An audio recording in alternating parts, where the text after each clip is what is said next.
Hello, my dear students. I am Kamal here, and before starting today's video, I want to tell you something that our previous videos contain two chapters. That are chapter number 2, that is element, compounds, and mixture, and the chapter number 3, that is matter. So, so you have to note it down so that it will become easy for you to find out which are the topics that are under chapter number 2 or the chapter number 3. Here, this is the chapter number 2. Elements, compounds and mixtures.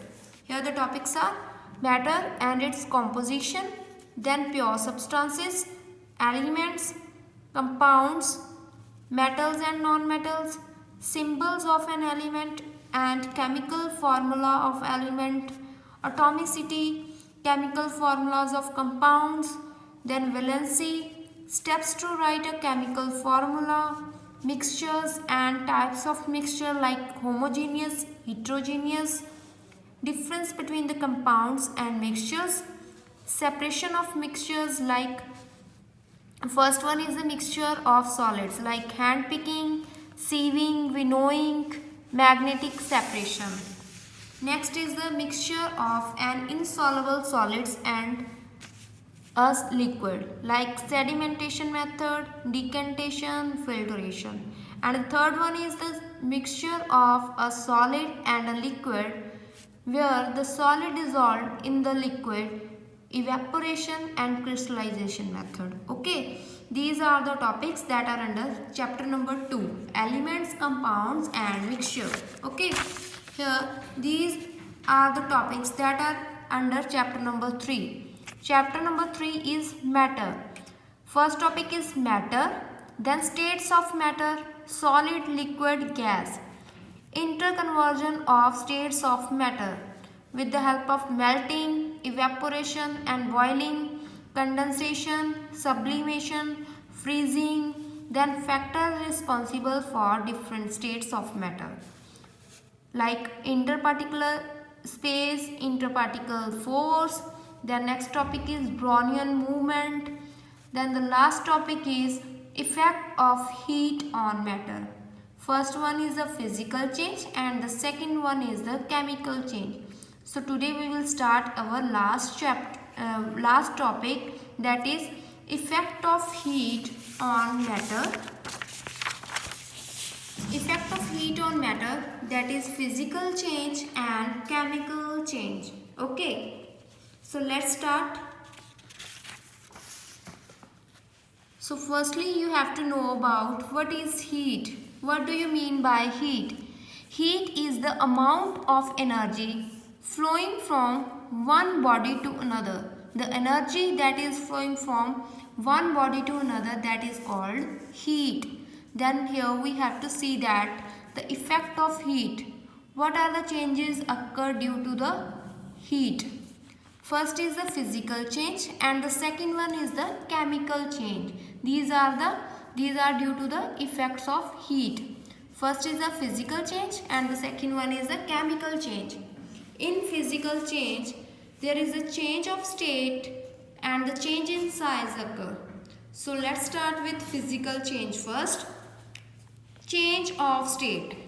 The change in the state from one medium to another, that is called the physical change or the change of state. When the state of one medium changes into the another medium, like if you have ice, then after heating it will get converted into the water form, that is liquid form, and after heating it will get converted into the vapor form. Okay, so here you can see the change in the states occur. So that is called the change of state. Okay, and the physical change. When a substance changes in its physical state, it needs some energy. When you have to change the ice into the water, then some energy is required for the ice to change it into the liquid form. So that energy depends upon the strength of the force between the particle.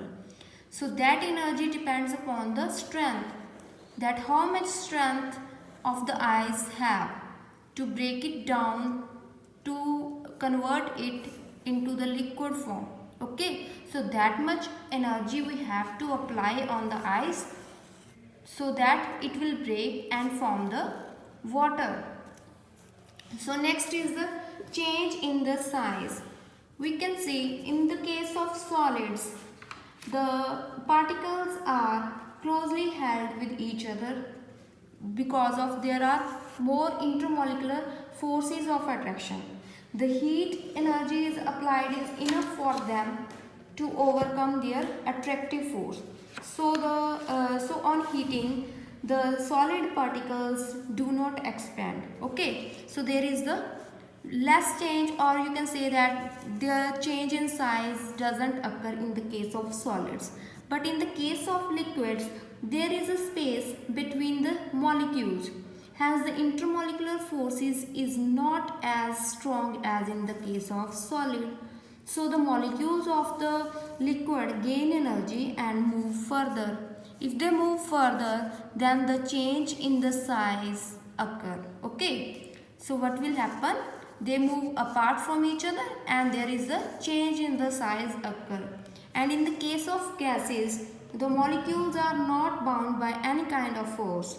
When the heat is applied, that heat increases the kinetic energy of the molecules and these molecules move away from each other very fast. Okay, so the change in size is maximum in case of gas and less in case of liquid and the least in case of the solid. So next is so here we can see the intermolecular forces. The size depends upon the intermolecular forces. Okay. Then some examples of physical change, or you can say that the change in size also, like water cycle, making alloys, making gold and silver jewelry, crystallization of salt, sugar, etc. These are the examples of physical change. Then the physical change is reversible in nature. What do you mean by reversible? Reversible means if you change solid into the liquid form, then you have to get the solid again from the liquid form. Okay, if you have to convert the ice into the water form, then again by cooling you have to get ice from that water. Okay, so the physical change is reversible in nature. Next one is the chemical change. When the substance changes into new substance by changing its composition, that is called the chemical change.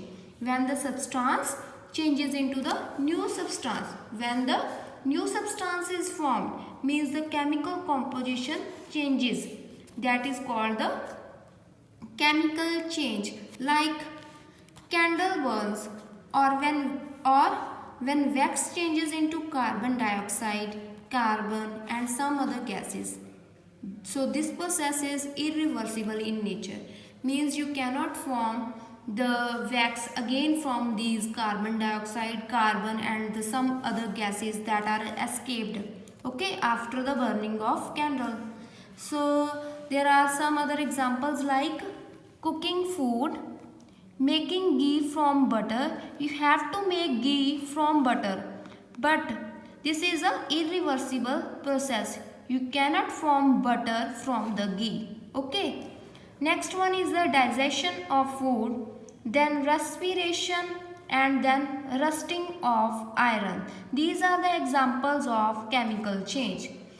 Next is the difference between the physical change and the chemical change. Here this is the difference.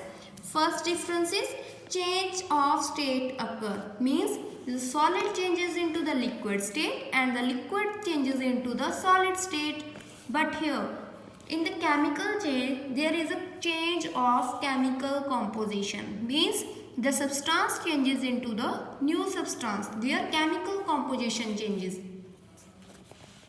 Next one is the no new substance is formed. Here no new substance is formed, but here the new substance is formed. So the physical change is reversible in nature, means you can get ice from the water and water from the ice, and this is the irreversible process, means you can get ghee from butter but not butter from the ghee. Okay, so this is irreversible in nature. Next point is original substances can be brought back. You have to get the original substances. Like if you start from the solid like ice, then you can again get the ice. Okay, here original substance cannot be brought back. No heat change occur. In the physical change, there is no heat change occur.